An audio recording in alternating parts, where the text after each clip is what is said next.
Ce soir, nous recevons Bestine Kazadi, ministre déléguée de la francophonie en RDC. Bonsoir. Bonsoir, madame. Soyez la bienvenue au Journal Afrique. Merci d'être avec nous. Alors, votre pays, la RDC, est considéré comme le premier pays francophone du monde, avec ses 90 millions d'habitants, voire 100 millions peut-être. Quelle est la place du français aujourd'hui en RDC ? Alors, en RDC, le français est une langue officielle, c'est la langue de l'éducation, c'est la langue de l'administration. Donc, nous avons le français inscrit dans notre constitution et nous sommes le pays le plus grand, le pays francophone le plus grand. Alors, vous avez assisté évidemment dans la délégation de la RDC à tout le sommet. En quelques mots, quel bilan est-ce que vous en faites ? Moi, je dirais plutôt un bilan positif, des acquis, sur trois aspects principalement. D'abord, le premier aspect économique, parce que nous sommes fiers d'avoir amené de jeunes innovateurs congolais, qui ont d'ailleurs reçu 2 trophées, et on a pu les mettre en avant. Ils ont pu avoir des échanges avec d'autres innovateurs.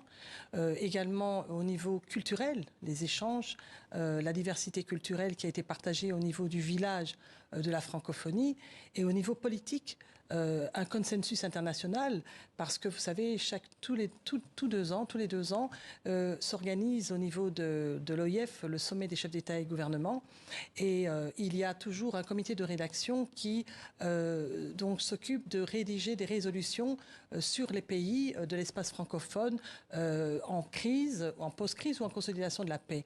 Et cette année, la RDC, on a eu une résolution qui a requis le consensus international, donc des 88 pays qui constituent l'OIF.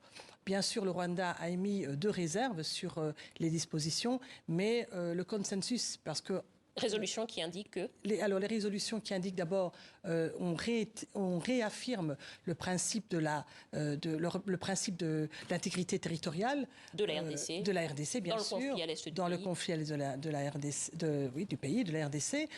On est tout à fait d'accord qu'il y ait un retrait immédiat des troupes armées rwandaises non invités sur le territoire congolais, et également de condamner les pays qui seraient complices en aide des groupes armés.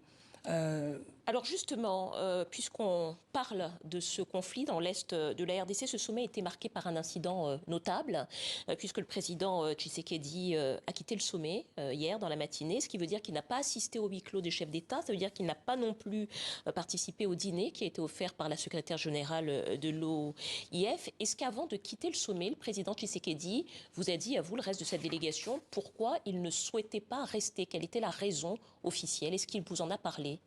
Bon, c'est vrai que, d'abord, le président Tshisekedi a été présent durant tout le sommet, avec sa délégation congolaise à ses côtés.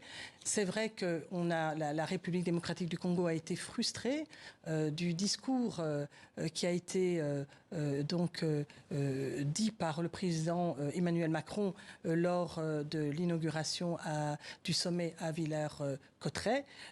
On a été frustré pour quelle raison? Frustré parce que lorsqu'il a donc identifié la liste des pays de l'espace francophone qui étaient victimes de conflits, il a omis de parler du conflit de la RDC, et pourtant le pays francophone le plus grand, le plus important, qui a quand même une crise sécuritaire humanitaire abominable et injuste, et qui a été mis ces derniers mois au niveau de Luanda, puisque vous savez que ce conflit est géré par la fédération angolaise, et donc on a été quand même extrêmement attristé de passer sur silence le fait que on avait un conflit important. Voilà, ça paraissait être un silence complice.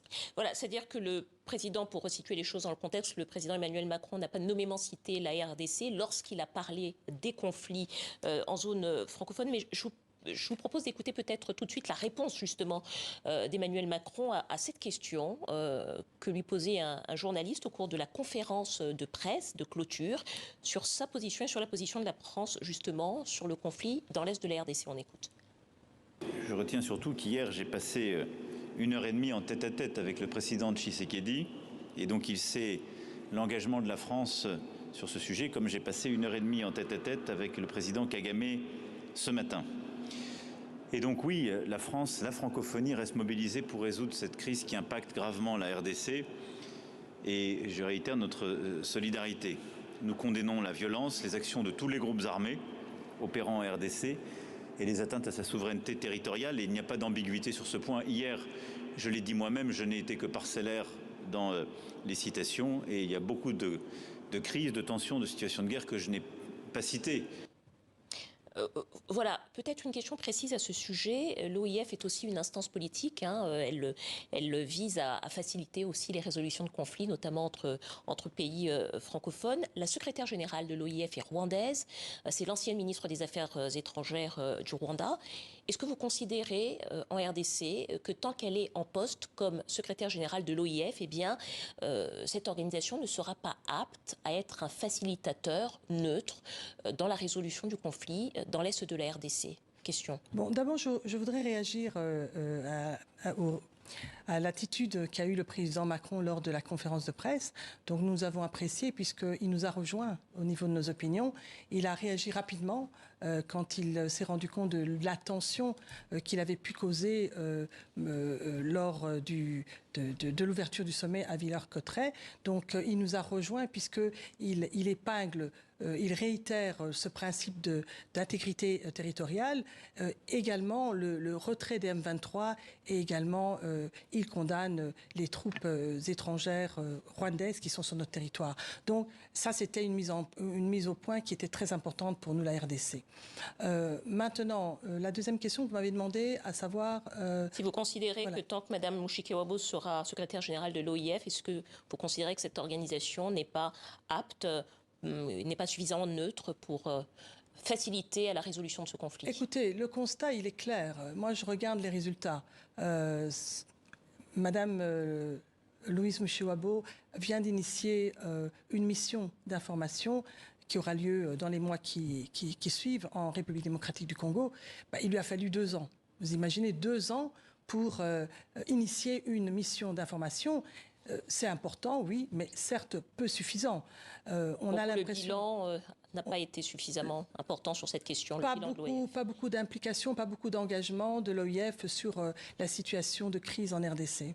Une question de politique intérieure, peut-être concernant la RDC, Madame Kazadi. Au sein du parti présidentiel, des voix se sont élevées pour demander une révision de la Constitution, pour permettre au chef de l'État, éventuellement, d'avoir un 3e mandat. Je vous propose de regarder le reportage de nos correspondants, d'Adi Songo Onzo et de Jean-Luc Eguezier. On en reparle juste après.